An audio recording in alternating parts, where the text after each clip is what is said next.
I'm going to go ahead and get started. So again, thank you all for joining American Indigenous Tourism Association and our webinar series today. This webinar is in partnership with the U.S. Forest Service. My name is Danielle Tehema. I'm the Education and Business Development Director for AIT. And today, the Office of Native American Affairs is with us to discuss topics around tribal consultation, policy, co-stewardship opportunities, and more. Our speakers will be giving updates on trainings, gateway communities, SO 3434, Explore Act implementation, Land Water Conservation Fund, notice of funding, and what co-stewardship looks like with the National Park Service. Next slide, please.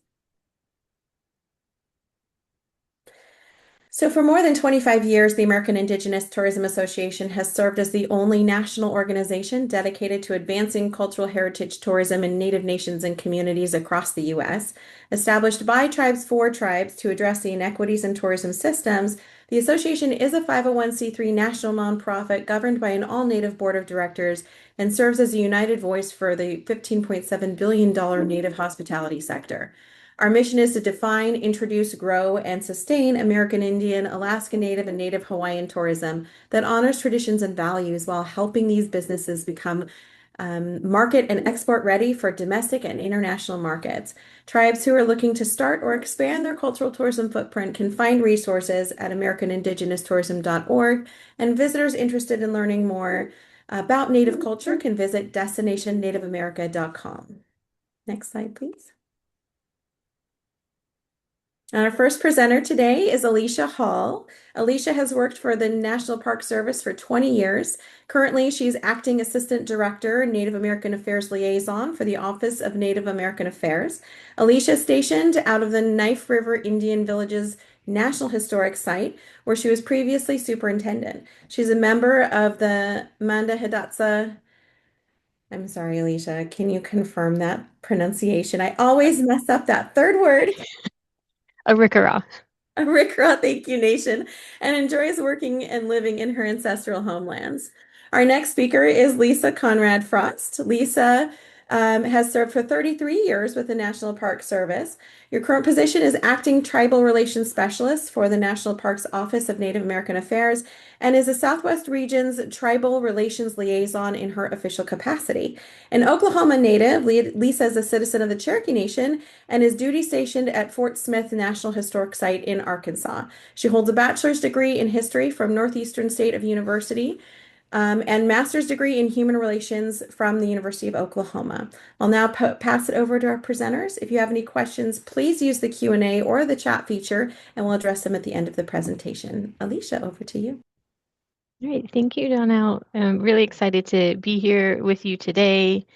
We're going to be going over a lot of law, kind of in policy, and apologize at the front for not having as many pictures. We work for the National Park Service. I was telling Lisa, like, we should have had more pictures just randomly of parks, but maybe next time we can do that.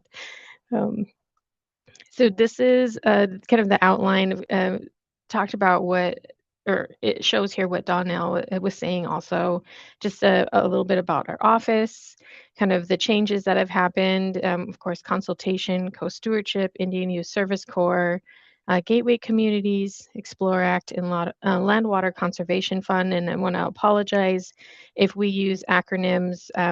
We try to remember to spell them out. And so a reminder here, NOFO is also notice of funding. And we won't be talking in this order about these subjects, but these are the subjects we will be talking about. Some more photos of us.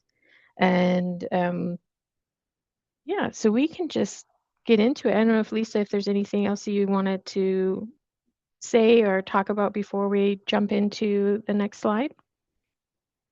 No, I think we're good. Or I'm good. Okay.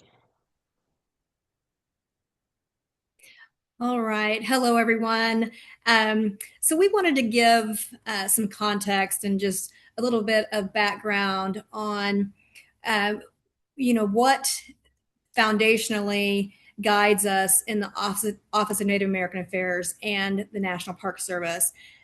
There are about 433 units in the national park system, and that covers every state, province, and we always say there's not a national park land that was not once occupied, or that it's not, that is not a traditional land of a Native American tribe. So the laws that support and provide our foundation, of course, comes from the U.S. Constitution, Articles 1 and 6, that establishes the relationship between tribes and the federal government.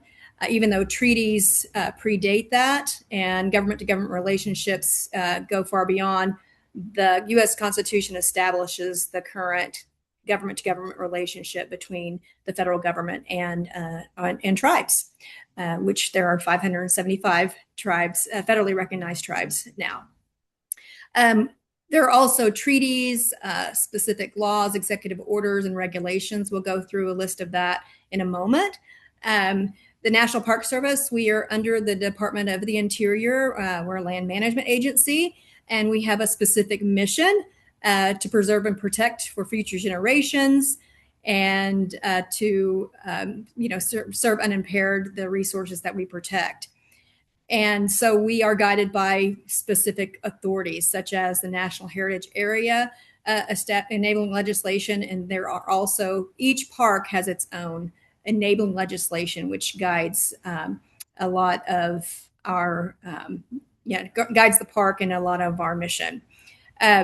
There is a specific 36 CFR 2.1, 2.5, 2.6 on the plant gathering regulation. And there are other forms of consultation that we conduct through the National Historic Preservation Act, NAGPRA, the Native American Graves Protection and Repatriation Act, and the Organic Act, which is the mission of the National Park Service that established the National Park Service. And there are derivative policies for consultation with tribes and traditionally associated peoples through our NPS management policies from 2006. Next slide.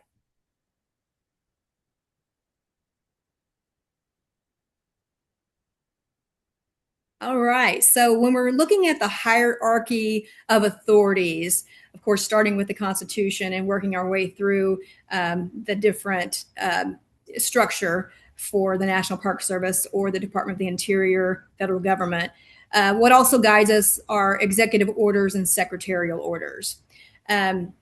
So Executive Order 13175, I believe it was from the year 2000, the consultation and coordination with Indian tribal governments. Moving on is the Executive Order 13007 for Indian sacred sites. And then some more recent secretarial orders, 3434, which is expanding opportunities for gateway communities, which we will get into, one of the bases for this call. Secretarial Order 3403, which is the joint secretarial order on fulfilling the trust responsibility to Indian tribes in the stewardship of federal lands and water.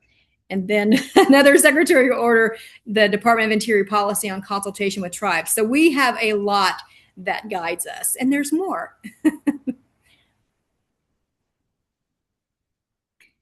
Then we get into the departmental manuals and the policies that guide us. As you can see, departmental manuals on our trust responsibilities, access to those sacred sites, the DOI policy on consultation, and then there is also specific consultation policy with Alaska Native Claims Settlement Act corporations, and then also the Native Hawaiian communities. And the last one is the, the departmental responsibilities for consideration and inclusion of Indigenous knowledge in departmental action and scientific research. Okay, next slide. All right, and some specific NPS policy, the director's order under former director Chuck Sams is 71C, and that is National Park Service specific consultation policy with Indian and Alaska Native tribes. I believe that was issued in November of 2024, around that time. And then we do have the management policies.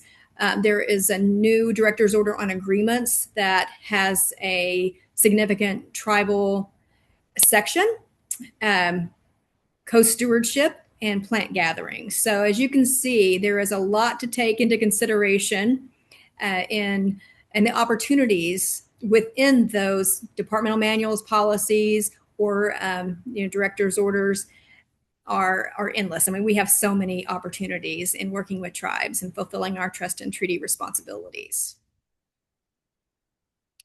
Alisha, is there anything you'd like to add? No, but if like Director's Order 20 agreements, that one has been redone and just recently came out. So if you feel like you are familiar with that DO 20 on agreements, please check out the new one or the updated DO 20, especially if you are doing agreements with the Department of Interior. This is really important. Can also maybe change some of the way agreements are done with your organization or your tribal nation. And just to go into a little bit of background on Director's Order 71C, Lisa had mentioned that the Executive Order 13175 was established in 2000. So that was 26 years ago. And Park Service, just in 2024, finally has our own drop-down policy based off of that one. And we have, and it's something that you can search online. We can also get it in the chat for anybody that is interested in reading the entirety of this director's order. But it really goes into consultation and how to consult with Indian tribes or federally recognized tribes. And it calls out all of the policies, the department manuals, everything that guides us in working with tribal nations. So it really is helpful, and I feel like other organizations should understand what that looks like for federal agencies. And we also, our office, we provide trainings to National Park Service employees on what consultation looks like and where and what it should be doing, and ultimately that line in or there's a in 13175 is meaningful consultation. And a lot of people are like, well, what does meaningful consultation mean? Um, I always say, definitely it's more than a letter that we send out to our tribal partners, but that conversation should be had with our tribal partners. What does meaningful consultation look like to the nations? What is consultation? What is it considered to the nations also? There are some tribes that formal consultation isn't consultation with their nation unless you are there in front of their entire council. So having those conversations, understanding what that looks like on our end is what we teach to the superintendents, field employees, all of that, and especially the decision makers. And 71C really lays it out and provides that guidance for them. And to kind of just shift gears here, this is co-stewardship. This kind of breaks it down within the agency. And if anybody's interested in looking at the department manual, there it is, 502. You have stewardship, kind of the broad, what is stewardship within the department? And when I say department, I do mean Department of Interior.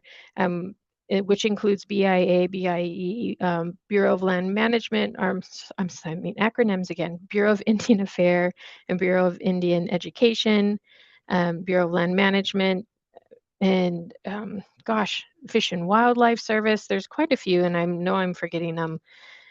Lisa, do you remember what BOR, the Bureau of Resource? I cannot remember what BOR. That's reclamation, but yeah, there's yes, reclamation. Mines and minerals. We are a very broad, agency. Yes. So stewardship kind of it helps govern, and you see including wildlife and its habitat. Co-stewardship, this is where we, as as an agency for Park Service, where we focus on project-based work. So we can enter into a co-stewardship agreement with federally recognized tribes, non-federally recognized tribes, Native Hawaiian organizations, and it really is project based. So if it's something like ones we have are include um, habitat for sweetgrass at Acadia, and they have dived into it even deeper with the Wabanaki peoples and the nations that make up the Wabanaki peoples, um, in protecting what that plant is, and then also through that work also creating another agreement around plant gathering. So co-stewardship really can be, you can include interpretation, it can include resources, the natural cultural and combined natural cultural. It really anything that you're thinking about that there's a project that we can really go in, that an agency that we could go into. Co-management is slightly different in that there is shared decision making with this. We have 6 parks that have 638 contracts or co-management that is under the Title 4.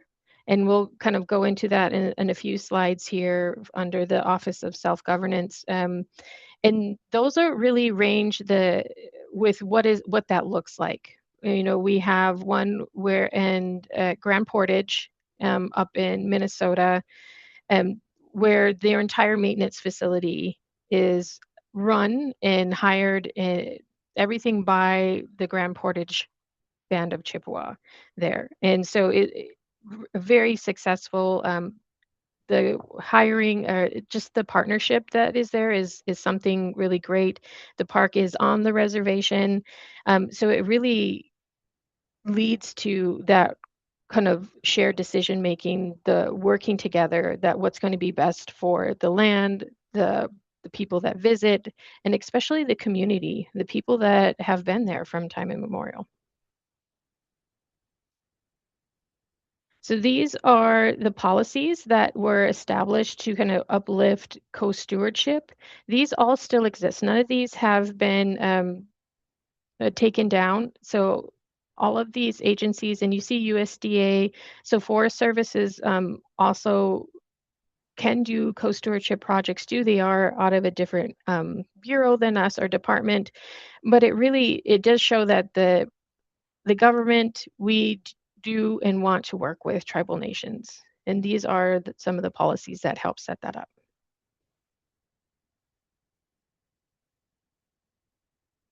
And then, so these are some of the funding sort of authorities that when we talk about co-stewardship, us as an agency that we could really go into.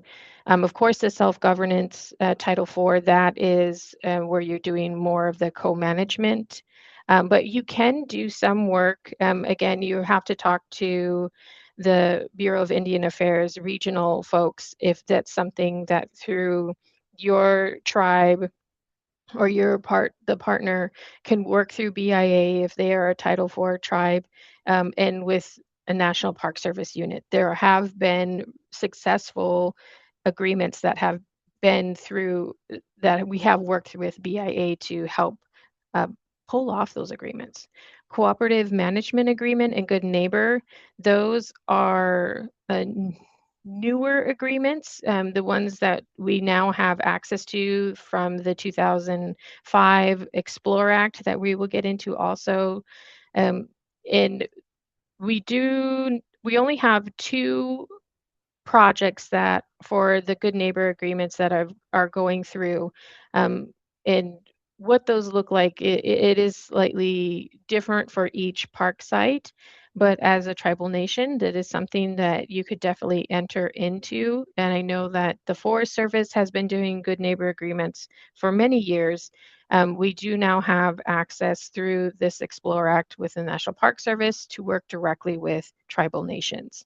So that has opened up that we don't have to go through states anymore, or we can go directly into agreements with tribal nations. We have the financial assistance agreements where you have the cooperative agreement or grant programs.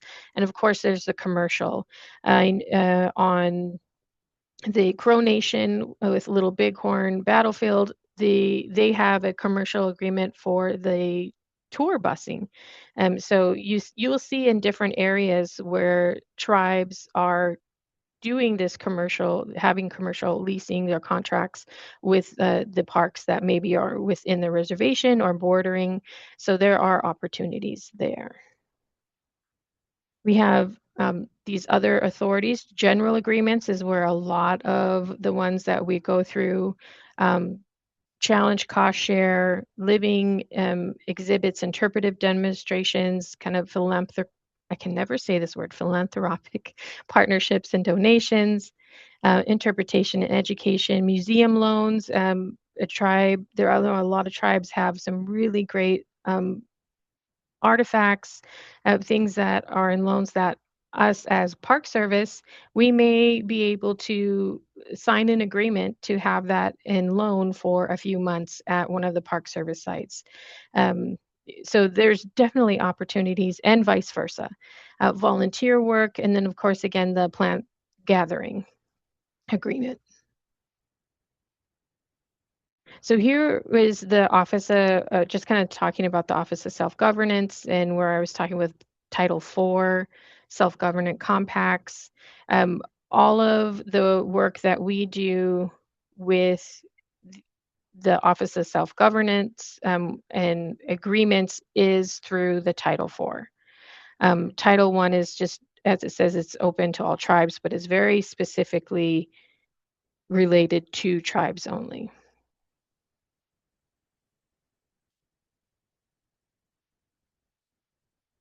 And then go into this secretary order, Gateway Communities. Lisa. All right. SO 3434, strengthening coordination with gateway communities. This order establishes the Department of the Interior policy to enhance coordination and strengthen partnerships with gateway communities.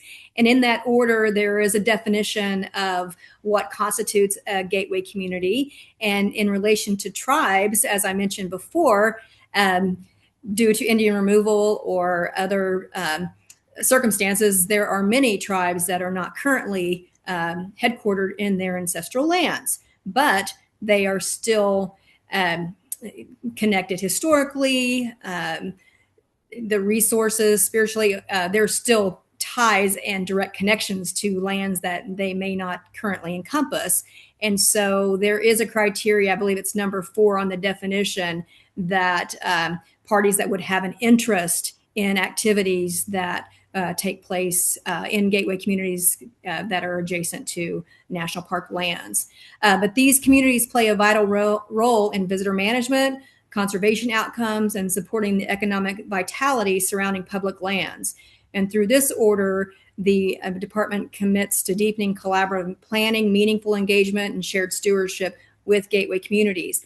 Part of the order is that each park unit establishes a gateway coordinator, and there is a strong community of practice within the service. And so with each park representative, it specifically states, that tribal nations are key partners in the definition of a gateway community. And so there are opportunities therein through this SO to expand relationships, but also to have more input on lands that tribes are historically or resource or connected to in many ways.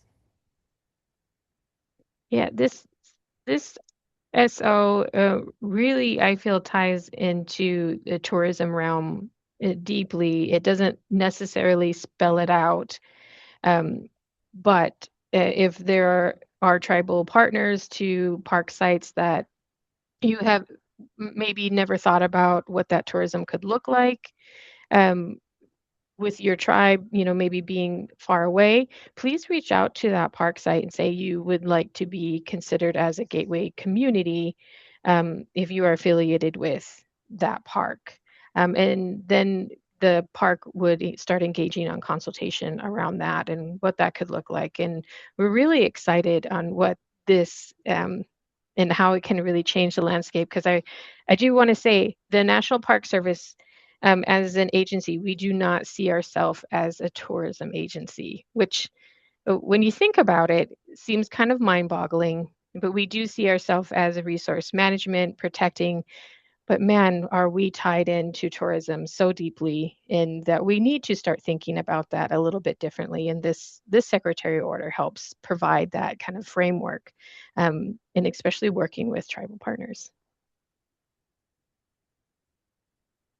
Uh, the Explore Act, we had mentioned it expanded the Good Neighbor Authority, and also the cooperative management agreements. Uh, this slide deck will be sent out to everybody, and these are all links, active links for you to go to. And currently, we are over a year and a half from when the Explore Act was official, January 4th of 2025. And now we're into a lot of reporting mode of how agencies, how are we doing? So in conjunction with the Forest Service and the Bureau of Land Management, on June 29th, we are having a tribal forum. And to register, you go to the U.S. Forest Service. This is a link here. And then you select the upcoming tribal forums and you can register. And this one's around section 1.21, long distance bike trails. The Bureau of Land Management is setting up kind of a toolkit, per se. And so as Park Service, we are working with the Bureau of Land Management to really find out for the trails that allow bikes, because historically, through our management policies, bikes are not allowed on trails in national parks unless they're specifically called out.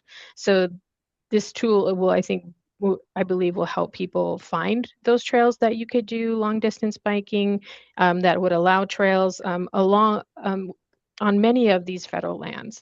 So if you're interested, please sign up for this tribal forum, and be excited to see you guys there also.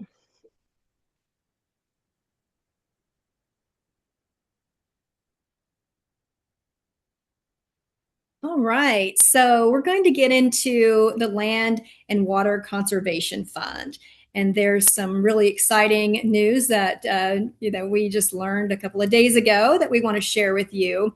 But going back to the Explore Act and its relationship to LWCF, the changes to the Act significantly expanded tribal sovereignty and outdoor equity by allowing tribes or tribal nations to apply directly to the federal government, as Alisha indicated, through LWCF, in addition to the Good Neighbor Authority.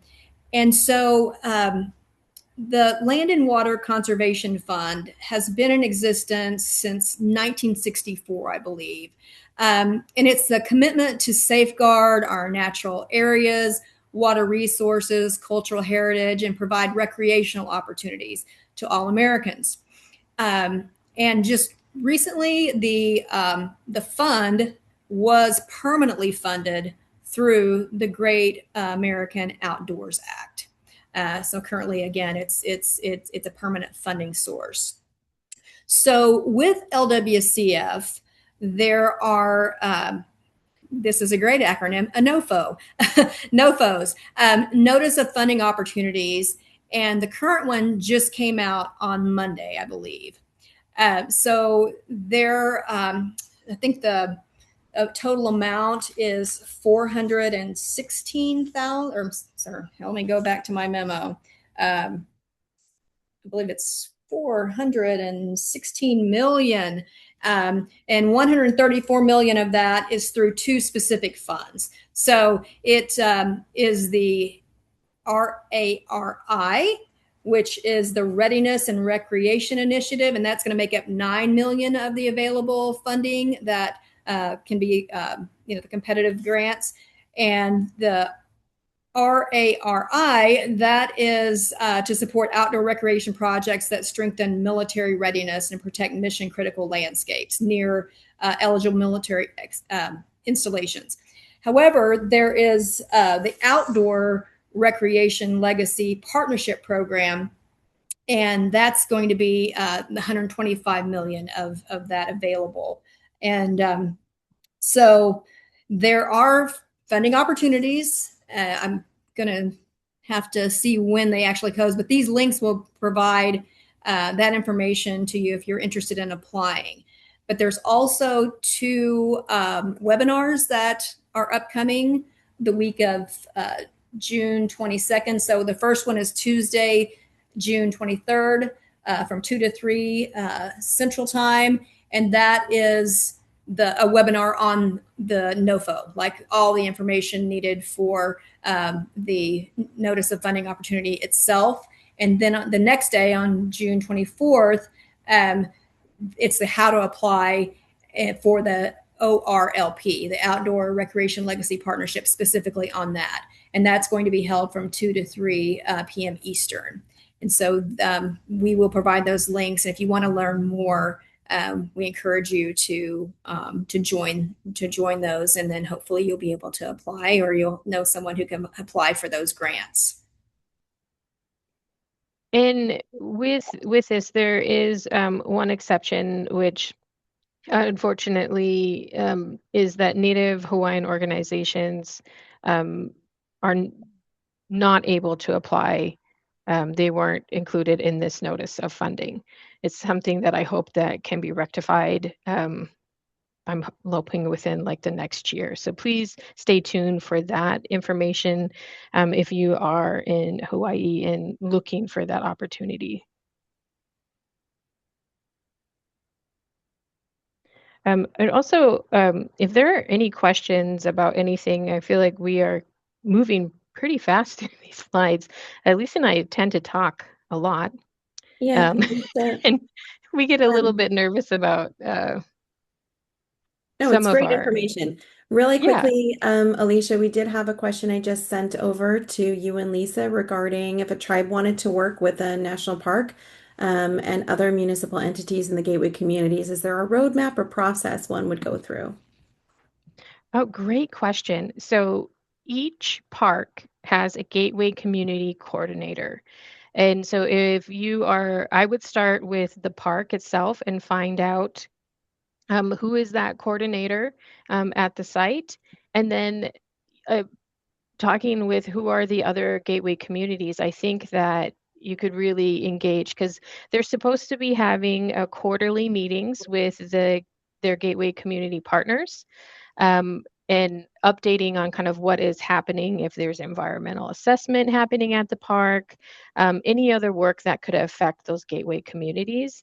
And so that would be the best way to find out that information in the process for the park specifically. Great. Lisa, anything to add? No, I would just say if you have questions, or you're wanting to know maybe the tribal affiliations or a particular park and you can't find the information, please let us know. We can help kind of facilitate and make sure that you get the correct information that you need. And we may also have a list of the gateway community coordinators, maybe in some of our internal sites that we can help you connect. Yeah. One other question in the chat. Oh, go ahead, Alisha. I was going to say most of the coordinators are the superintendents of the parks. And one other question is in the chat: is there any help available with grant applications? This grant for the that we have up here on the Land Water Conservation Fund, the the website that is right here, this Outdoor Recreation Legacy Partnership, this one is where you can go for all of that information um, to find out for that help with the grant applications, and also these webinars like this one here is to really go over what is that going to look like. I think they're going to go through the whole process. And then Lisa, we could put Maggie's email, and she is the person to reach out to for Land and Water Conservation Fund on what that could look like, any other available help, any that she is really helpful, has a lot of knowledge. So I will get her email and put it in the chat for you. Thank you both. No other questions at this time. Please do feel free to use the Q&A feature or the chat.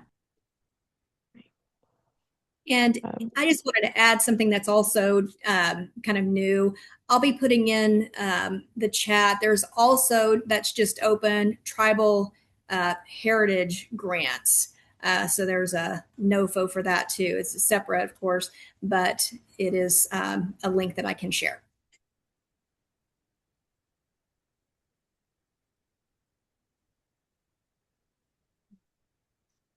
I'm just trying to get the email.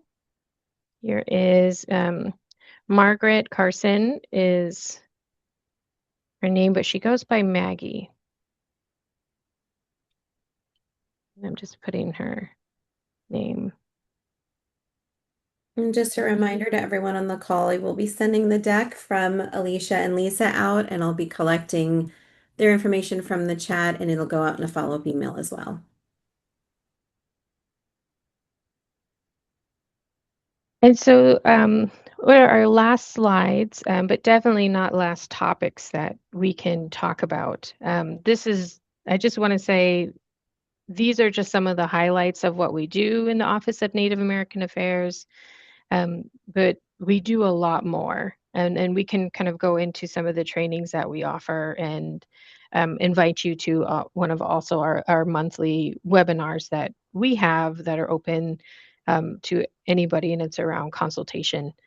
But the Indian Youth Service Corps, here is the guidelines for this, but it's around, we get around 700,000 a year if we get appropriations through this act. But it really is to help lift up youth, give them skills. And so one of the longstanding groups that we work with is Capacity Builders, Inc. out of Arizona, New Mexico area. And they work with the parks there, and they hire Native youth so that they are able to create a crew that goes out, and it's really kind of a twofold thing.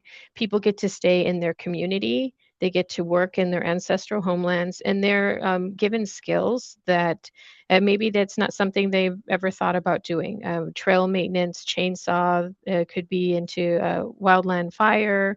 I know the new wildland fire service, everybody's, and including us, is still waiting to kind of figure out what is that new service department going to look like for the agencies, for tribal nations. But I do want to say, coming into a fire season, they have been really on top of it, making sure people are getting the assistance that they need. We're still trying to figure out kind of lifting up a whole new service department kind of agency is a little bit different. And most of the people that we've had that were firefighters were taken and put into that organization.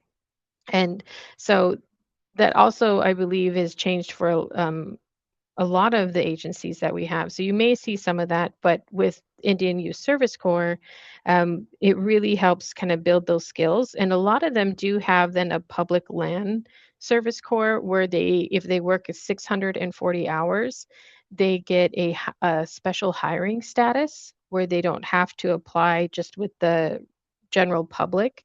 They can apply to positions as if they were a merit employee, so they get access to positions or just hire directly through that public land corps hiring authority. So it provides some really great opportunities, and the parks are looking for now with a lot of staff that we have lost through the deferred resignation programs and retirement. Um, Parks are looking for that help, and tribal partners could definitely be a place where we could see people standing up to say, yeah, we can provide a crew. We'd like to work with this organization to get some funding to help, ABC Park with trail maintenance, with interpretation, um, uh, resource maintenance, whatever that looks like. That this is what this Indian Youth Service Corps Act provides to help with.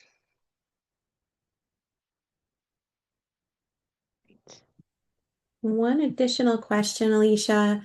Are there any other opportunities for tribes to work with other conservation units besides NPS U.S. Forest Service? Any USFWS or other conservation units that says there's a lot of refugees, etc., in Alaska? Yes. So I'm going to go back to kind of or if you remember that first main slide, let's see, about the laws. Sorry for going back and it's slow, but I just wanted to pull them up just so people understand that all federal agencies have to abide by these laws. If they have, or if they are run by a federal agency, be it outside the Department of Interior or the USGS, they have to abide by these laws and consult and work with tribal partners. As you see, Native people, we are one of the most regulated groups. We are a political entity. When there was the big push for the DEI or the diversity, I'm sorry, I forget the E, and inclusion experience. Sorry, guys, I forget words a lot. And inclusion, we had to, and we still have to remind people that tribal nations working with tribal partners is not DEI work. We are governed by law. The treaties are thank you, equity. The treaties are the supreme law of the land. And so treaties that have been ratified, we still have to uphold those as the federal agency and as federal land managers. So any of those organizations that you're talking or you're working with in Alaska, be it private ones, no, that's a whole different story. But the ones that are federal agencies, they have to follow the NAGPRA. They have to follow the National Historic Preservation Act, or NEPA as we call it. And then in any of those specific orders, the Native American Religious Freedom Act, all of those agencies have to follow those acts and in the U.S. Constitution. So, like, of the three sovereigns that make up the United States, it's the federal government, states, and tribes. So I feel like a lot of land managers may not realize that. So it's our job to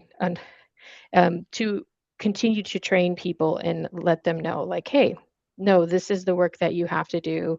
These are the laws that say we need to have meaningful and constant communication, consultation with our tribal nations. Yeah. Great question. Yeah, and I guess this is a mini lesson on bureaucracy too, because with how we lined it out, with the hierarchy of authorities, starting big, but then working down through each bureau and department, and then now with our specific agency. I went ahead and put the link in for Department of Interior, so you could see what bureaus are under our particular agency. However, U.S. Forest Service is under Department of Agriculture. And so there's different authorities maybe specific to an agency. But again, starting on that hierarchy and kind of working your way down, and depending on, what agency might be in your area, it's kind of like you have to delve in a little bit to the structure of the government and how, we work. But within that, there could be specific authorities. But then, like she said, the hierarchy of what all federal agencies are required to follow is kind of where we would have a good start. And Lisa and Alicia, one other question from the Q&A. Is there a definition of gateway community? In some of the parks and refuges, a gateway community in Alaska may not be in the park or a refuge. I can get the definition if I can maybe pull out those 4 criteria, if you'll give me a minute. And maybe would it be helpful if I just went ahead and do we have the whole, I guess we have the link on the PowerPoint, but let me get those specific definitions. And it will also be included in your PowerPoint that I'm sharing out, correct? It's Yes. one of the links. Okay. Thank you. Yep, that's this one here. You can see when I put my cursor over it, it has that. It goes directly to that secretary order. And so for the Park Service, each agency with this secretary order for the Department of Interior,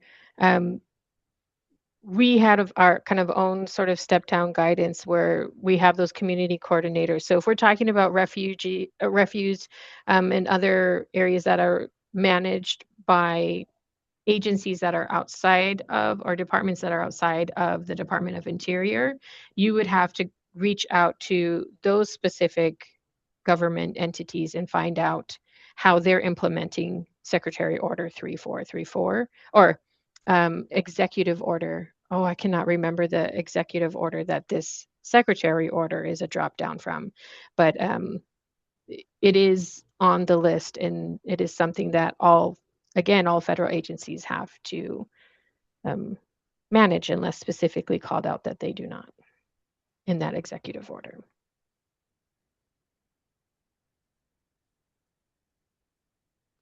And just as Lisa, while she is getting those 4 definitions, this gateway community is something we haven't had it for a full year yet, I believe, or we're getting really close to it, or maybe just a little over. But it's really interesting in that a lot of the work that we're doing with gateway communities and our normal communities, I think a lot of parks, especially when you think of parks like Zion or Yellowstone, some of them, or even Grand Canyon, they have their own cities that make up the park in order for people to live there and work. So they're very isolate communities. And so this is just another way for the outside communities to really engage and have somewhat of a say in a sense of what's going on, how can we work with the parks. And Lisa did post the definitions in the chat. And Lisa, if you want to. Yeah. So it's just that section that we refer to a lot on the definitions, but it includes communities that, number 1, border or lie within a reasonable proximity of a system unit. 2, experience consistent economic, social, or environmental interaction with the system unit. 3, provide essential services to visitors or system unit employees. But then that 4, have a demonstrated interest in participating in collaborative planning and shared stewardship. So that's what we kind of feel is really tribal centric, that due to, ancestral lands and current locations of our tribes.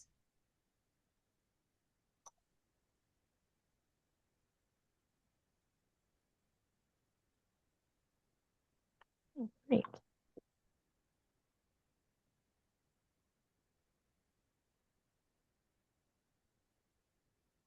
We are done with our presentation, but definitely open to answering questions and visiting with people, or just anything you kind of ever wanted to ask about Park Service. Hopefully we can answer it. Yeah, and again, welcome people in the chat and in the Q&A. And it looks like one of our board members who's on from Alaska, she's saying BIA providers conference each year in Anchorage. Having a session on this would be great. So Alicia and Lisa would love to follow up with you on that after this webinar as well. Definitely. And I do have to say the Office of Native American Affairs, or the Alaska Tribal Relations Office, is we don't have anybody in there. We just have one acting. So if you've been reaching out to Maya Lukin, she was the director, or the regional liaison for Alaska, the director of that office. She is no longer with the Park Service, and it's really a great loss to the Park Service. She was amazing, and her two staff they are amazing. Only one is still with the Park Service. So I just wanted to say that as an agency, we have lost a lot of employees. And please reach out to Lisa or I if you aren't hearing back from the regional office there in Alaska. And we can make sure to poke or get you the name of somebody who is there and can help respond at that regional office.